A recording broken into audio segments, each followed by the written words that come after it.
What does the term cachexia mean to you? Do you know what it is, what causes it, or how it's treated? Well, cachexia is a medical condition that is defined as wasting of the body. It is commonly diagnosed in HIV/AIDS and cancer patients who lose unhealthy amounts of body weight as a result from severely weakened appetites. Now, we all lose our appetite from time to time, but can you imagine losing your appetite to the point where your body is so physically weak, it's hard for you to get out of the house and go to the grocery store, play with your dog, or even get out of bed in the morning? This is the reality that people who suffer from cachexia experience on a daily basis.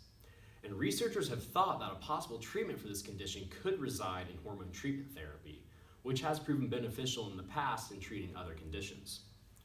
A new hormone candidate for this type of treatment is in fact testosterone, the famous hormone that makes men manly by controlling puberty, sex drive, and muscle mass. But surprisingly, new research published by Christy Condi and her team has shown that testosterone can also control our sensation of whether or not we feel hungry. Now, it may seem strange that a sex hormone can control whether or not we feel hungry, but this finding will hopefully open an entire array of new options in the medical world, which we could utilize to design new treatments for cachexia patients and improve their overall quality of life. The research behind this new role for testosterone relies on some highly technical scientific concepts, but their explanations are fairly simple. Basically, testosterone prevents your brain from receiving messages that tell you you're full.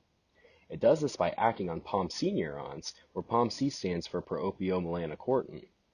These neurons are responsible for communicating messages related to hunger satiation or feeling full. And together, they form a synapse, which means they are able to share messages with each other.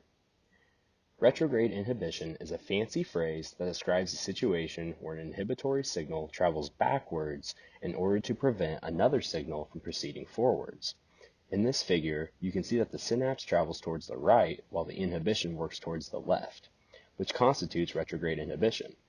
Testosterone causes retrograde inhibition in POMC neurons by binding to the postsynaptic neuron, or the neuron after the synapse, which triggers a chain reaction of other processes within the cell, eventually leading to the release of molecules called endocannabinoids, which bind to the neuron sending the message and prevent it from doing so.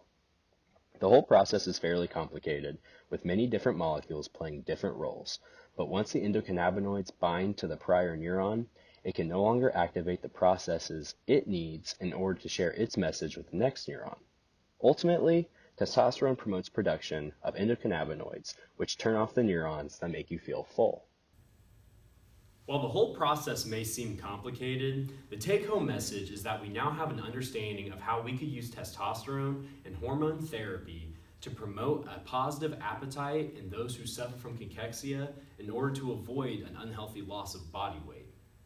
Other options may also exist in the future for use of testosterone in treating other conditions such as obesity, considering it can control whether or not we feel hungry.